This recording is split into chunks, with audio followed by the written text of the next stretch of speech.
Hola, mi nombre es Fernanda, soy arquitecta. Actualmente soy doctoranda en la Universidad Politécnica de Cataluña. Mi tema va sobre los nuevos retos de diseño en la vivienda después de la pandemia COVID-19. Como he mencionado anteriormente, esta presentación es sobre los nuevos retos de diseño en la vivienda post-pandemia COVID-19. Para esta investigación se hizo una extensa revisión de la literatura actual sobre nuevas estrategias arquitectónicas para el diseño de la vivienda y se aplicaron estas estrategias para mejorar el diseño de un caso estudio en México, destacando la importancia de la flexibilidad arquitectónica y los espacios al aire libre. Para el desarrollo de esta investigación, la primera pregunta que me hice fue ¿cómo el COVID-19 ha influenciado la manera en que vivimos?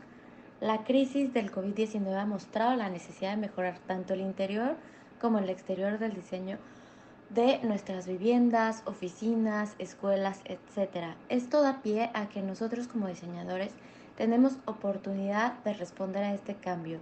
Esta situación ha demandado que el sector de la construcción promueva una producción más limpia, edificaciones más resilientes y que propician la equidad y bienestar social. La crisis ha borrado las fronteras entre vivir, trabajar, hacer ejercicio y socializar y ha dejado al descubierto algunos puntos débiles en el diseño de algunas viviendas, especialmente en las ciudades donde el espacio es caro y reducido. Por lo tanto, como diseñadores hay nuevos desafíos y con ellos oportunidades para responder a estos cambios que ha acelerado la pandemia de COVID-19. Por ejemplo, se han desarrollado investigaciones para impulsar el uso de materiales sostenibles, la necesidad de espacios verdes al aire libre y un cambio hacia la producción local y la autosuficiencia. Después de hacer toda esta investigación, se llegó a la conclusión que se puede dividir en tres categorías las diferentes alternativas de estrategias del diseño espacial. Empezamos la primera con el confort, la segunda salud y seguridad y la tercera medio ambiente. Esto para desarrollar diseños de vivienda más sostenibles post-COVID-19 o cualquier otra futura pandemia. Haciendo un poco de background, al investigar la preocupación por la espacialidad de la vivienda post-pandémica, la necesidad de nuevas formas de vivir y trabajar exige la apropiación y adaptación de los espacios existentes y nuevos estándares y especificaciones para nuevos entornos de vida y trabajo. El diseño de la vivienda generalmente se controla según un conjunto de requisitos para la regulación especial y parámetros en los códigos de construcción. Sin embargo, después de la pandemia se ha demostrado que desarrollar un diseño de vivienda eficiente va más allá de simplemente seguir las regulaciones constructivas. Durante la pandemia de COVID-19, las personas se vieron obligadas a dormir, comer, trabajar, hacer ejercicio y socializar todo en casa. La falta de ejercicio físico, la falta de vitamina D de la luz solar, el consumo excesivo de alimentos, los problemas de salud mental y los problemas con la calidad del aire al interior son algunos de los problemas que se han generado en este periodo prolongado de encierros y movilidad restringida. En consecuencia, la importancia de garantizar la sostenibilidad en el diseño de la vivienda para mejorar la calidad de vida y salud de sus habitantes es bastante significativo. Lecciones aprendidas del COVID-19 y la revisión de la literatura analizada en esta investigación, existen desafíos en los requisitos de diseño de la vivienda, que se pueden agrupar en tres categorías que ya he mencionado anteriormente. El confort, donde la flexibilidad estructural se relaciona con la propiedad de la estructura del edificio para adaptarse a los cambios en el uso, al proporcionar suficiente espacio y capacidad de carga y permitir cambios sin el requisito de cambiar toda la estructura. También entra la flexibilidad funcional, que se le relaciona con la posibilidad de intervención en el diseño sin afectar la estructura principal de la casa, considerando, por ejemplo, puertas corredizas, paredes móviles que pueden cerrar o abrir dependiendo de las actividades en ciertos espacios, eh, paredes móviles interiores o en exteriores según sea necesario. La segunda, la salud y seguridad, con la subcategoría del mejoramiento de las zonas de tránsito. Dado el mayor enfoque en el higiene y el saneamiento, se nota una mayor necesidad de terrazas, porches y vestíbulos al aire libre que faciliten la transición del exterior al interior de la casa. En la subcategoría de áreas verdes, la pandemia ha demostrado cuán crucial es el espacio para el bienestar de las personas, tanto al interior como al exterior de la vivienda, ayudando, por ejemplo, a mejorar la calidad del aire interior en nuestros hogares y a reducir el estrés. Pero es las estrategias de diseño pasivo que aprovechan la ubicación del sitio del edificio, el clima local, las propiedades de los materiales de construcción, etc. Por ejemplo, las estrategias de diseño pasivo podrían incluir diseño y orientación de fachadas, ventilación interior, aislamiento acústico, iluminación interior natural, energía renovable, eficiencia del agua y la selección de materiales inteligentes bajos en carbono. Los expertos han propuesto alternativas de diseño a las viviendas post-COVID. Por ejemplo, los arquitectos Uyar proponen tres estrategias de diseño esenciales. La primera, terrazas y balcones al aire libre en todos sus departamentos y casas, paneles solares en techos inclinados y que cada departamento tendría una caja de pájaros, que es la vegetación interior y exterior, para tener una agricultura interior dentro del desarrollo habitacional. Kung Wook Kang de Make Architects proponen cuatro estrategias de diseño de vivienda diferente después de esta crisis, que incluyen interiores flexibles, servicios mejorados para oficinas en el hogar como provisiones mecánicas y eléctricas y más ubicaciones de enchufe y otros puntos de datos en cada habitación, zonas de transición y comunidades externas como jardines y terrazas comunales. De Boston propone alternativas de diseño como espacios verdes flexibles, donde se puede trabajar, estudiar, los niños pueden jugar, salas de correo más grandes, áreas de trabajo compartido espaciosos y opciones para sentarse al aire libre, mejorando las áreas fitness y también balcones más espaciosos en todas sus viviendas. Esta investigación se ubica en Tijuana, México. Este caso de estudio se generó con un modelo BIM de un departamento estándar y el diseño de la distribución se adaptó incorporando los desafíos mencionados anteriormente para un diseño de vivienda sostenible. Post pandemia. Podemos observar cómo en el mismo metraje se puede proyectar espacios más flexibles con diferentes materiales constructivos y que ayuden a la vivienda que se adapte de acuerdo a las necesidades específicas de los usuarios. Vemos cómo el balcón se puede volver un jardín tanto de verano como de invierno o un espacio más privado de trabajo, o se puede ampliar el tamaño del salón sin necesidad de grandes movimientos estructurales, con ayuda de materiales y sistemas constructivos dinámicos como son las dobles fachadas o muros móviles. Al finalizar, la investigación mostró algunas estrategias de diseño que pueden llegar a generar espacios más flexibles y saludables. En primer lugar, la categoría confort, que incluye la flexibilidad estructural y funcional, ayudó a generar una distribución de los espacios de la vivienda teniendo en cuenta las diferentes actividades que se realizarán. Por ejemplo, la necesidad de un espacio formal para trabajar desde casa o la necesidad de espacios para hacer ejercicio en interiores, proyectando muros móviles. En segundo lugar, la categoría de salud y seguridad, que incluye zonas de transición y de áreas verdes exteriores e interiores, agregando espacios verdes al diseño de la vivienda para mejorar la calidad del área interior y disminuir el estrés. El diseño de zonas de transición como un porche o un pequeño vestíbulo podrían ayudar a disminuir la transmisión de los virus, siendo un área de desinfección antes de ingresar a la casa. Finalmente, la categoría de medio ambiente, que incluye diversas estrategias de diseño pasivo, mejorando la ventilación e iluminación natural para mantener una calidad alta de aire al interior, la importancia del uso de la protección solar móvil instalada en las fachadas para reducir el uso del aire acondicionado en verano y aprovechar la iluminación natural en invierno, y mejorar las condiciones de confort interior con la posibilidad de ayudar a reducir el consumo de energía. Los retos de diseño a los que nos enfrentamos los diseñadores después de la pandemia COVID-19 son oportunidades para replantearnos la manera de cómo proyectamos.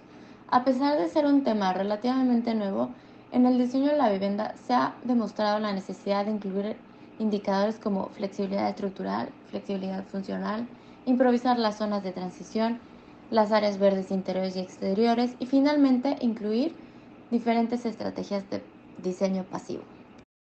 Muchas gracias y espero que haya disfrutado de esta investigación.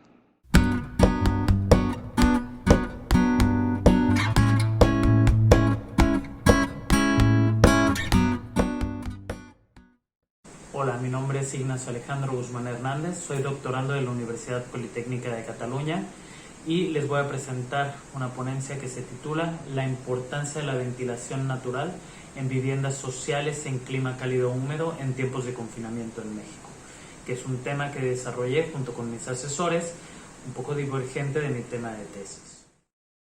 A modo de introducción, como la mayoría sabemos, a partir de marzo de 2020, la Organización Mundial de la Salud declaró el brote de esa nueva variante de coronavirus llamada COVID-19 como una pandemia por la afectación que estaba teniendo, lo que llevó a muchísimos países a confinar a sus pobladores dentro de las viviendas y limitando las salidas a emergencias o actividades imprescindibles para evitar la propagación y entonces un colapso inminente de los servicios de salud. Sin embargo, incluso sin pandemia hay otros casos precedentes en los cuales ha sido recomendable el confinamiento o salir lo menos posible de nuestras casas. También incluso sin que pase nada de esto en la normalidad, pasamos alrededor del 80% de nuestras vidas dentro de espacios arquitectónicos interiores y hasta un 65% dentro de nuestras viviendas. Y es una situación que puede ir aumentando a medida que se vaya normalizando o implementando más el home office. Entonces surgen dos interrogantes. La primera es, ¿son lo suficientemente confortables nuestras viviendas como para permanecer tanto tiempo en ellas?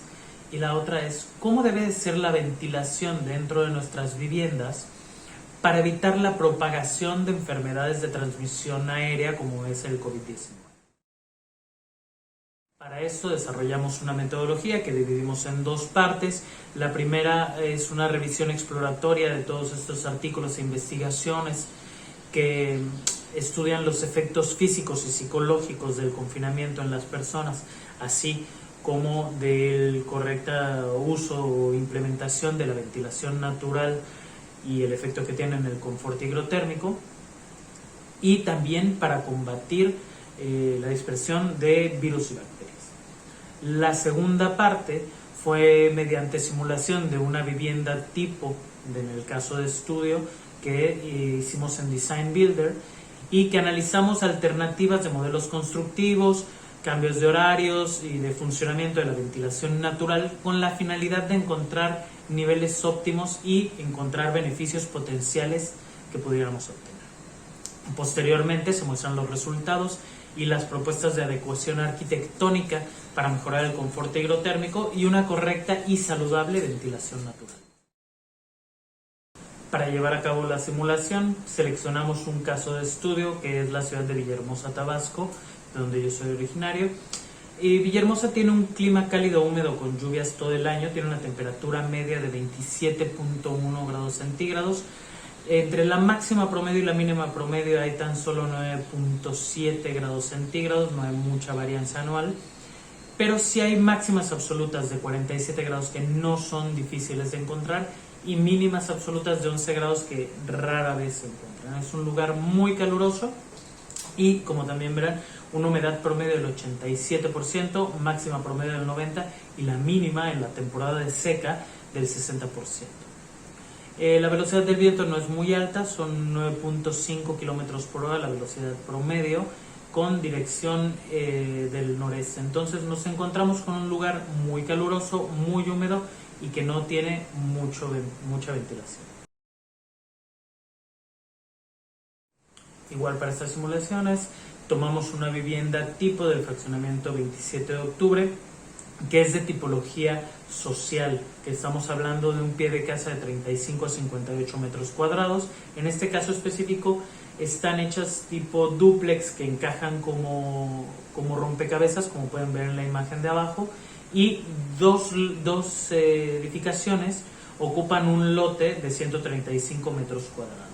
Son viviendas muy económicas y que son bastante comunes en la ciudad de Villahermosa. Aquí pueden ver los planos arquitectónicos de planta baja y planta alta, que fue como decidimos trabajarlo, como si la vivienda ya estuviera completamente construida, a pesar de que en un inicio solo se construye la planta baja, que es el pie de casa. Y bueno, lo que encontramos de la revisión exploratoria era algo que ya esperábamos. Está reconocido que la ventilación natural adecuada ayuda a disminuir el disconfort higrotérmico dentro de las edificaciones. Y también las más recientes investigaciones muestran que ayuda a reducir el riesgo de transmisión de enfermedades como el COVID-19.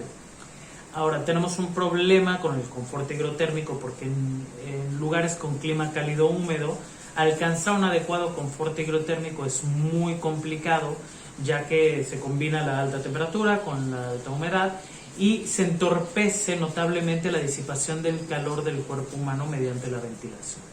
Aún así, es una de las estrategias más empleadas, la ventilación natural, siempre y cuando haya una velocidad del aire adecuada. No es efectiva todo el tiempo. Es también útil para acercarnos a edificios de cero consumo y se debe de estar haciendo este juego de abrir y cerrar ventanas de día y o de noche dependiendo de los niveles de temperatura y humedad del interior y del exterior. Por ejemplo, en días calurosos pero que las noches pueden ser frescas, es conveniente cerrar las ventanas desde las primeras horas de la mañana para mantener la temperatura que se obtuvo en las noches durante mayor tiempo. En cuanto a la tipología de la ventilación natural, se sabe que para obtener mejores resultados la ventilación debe de ser cruzada, con una abertura en barlovento donde vienen los vientos dominantes y otra en el lado contrario. Del otro lado, ya no tanto del confort higrotérmico, sino de la inhibición de transmisión de enfermedades. Al ser una enfermedad nueva, el COVID-19, cada día nos encontramos con información nueva, pero todo parece indicar que el uso correcto de mascarillas, distanciamiento social, desinfección de superficies, higiene adecuada y también una iluminación y una ventilación natural adecuada reducen notablemente el riesgo de transmisión de esta enfermedad. Desde el año 2010, la Organización Panamericana de la Salud hizo una revisión sistemática en la que encontró que la falta de ventilación natural está directamente relacionada con mayores tasas de infección de enfermedades de transmisión aérea. Para eso se recomienda al menos 5 o 6 renovaciones de volumen de aire en el interior por hora para lugares de hasta 100 metros cuadrados de superficie. Y preferentemente tener estas ventanas abiertas todo el tiempo y favorecer la ventilación cruzada para hacer un barrido efectivo del espacio.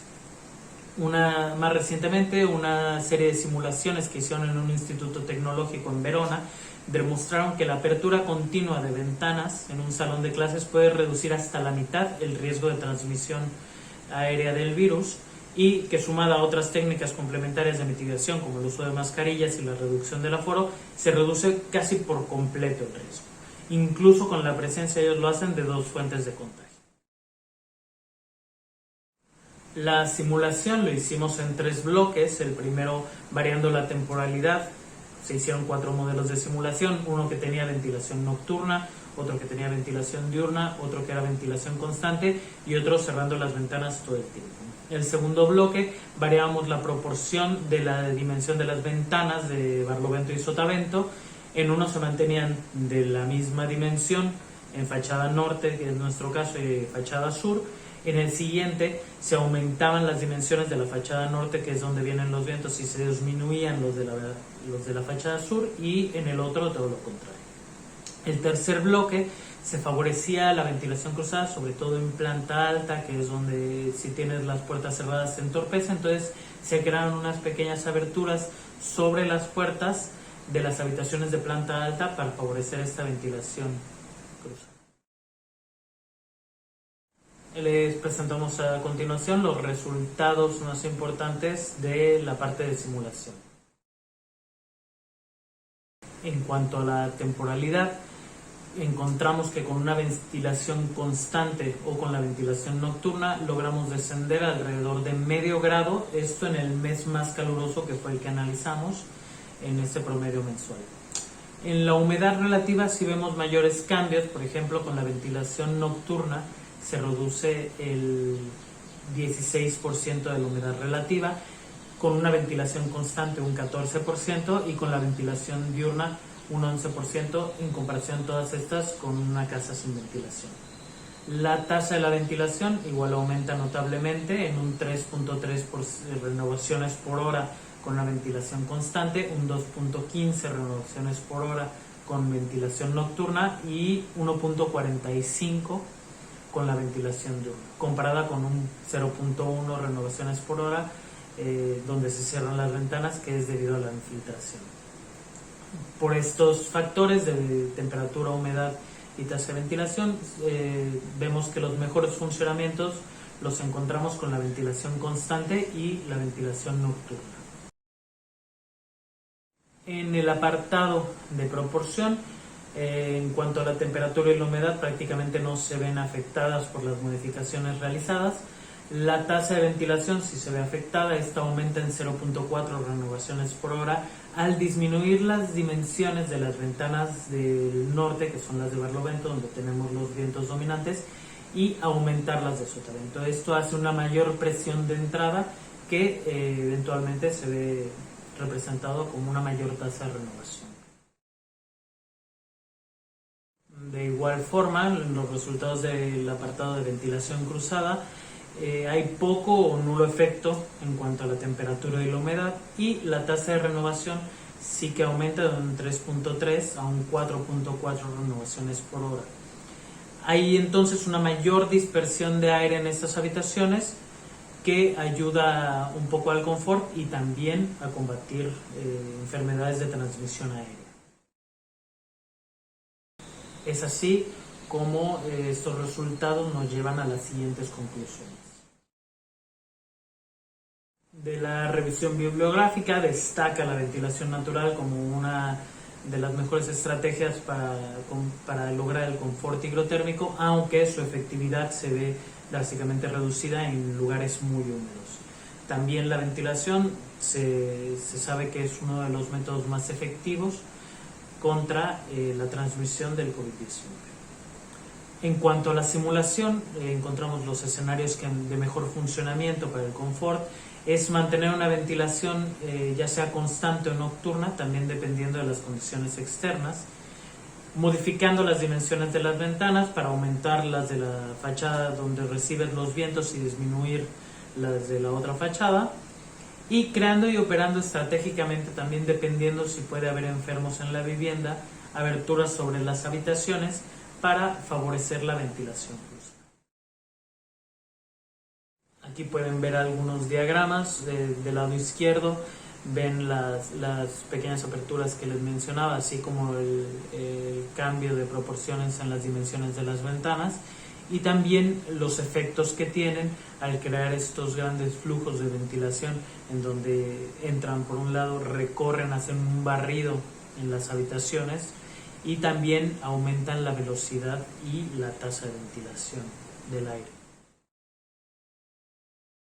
Y bueno, es un trabajo que, como les decía, desarrollé con mis asesores del doctorado, y aquí están nuestras referencias bibliográficas por si alguien las quisiera revisar, y agradecemos muchísimo su atención.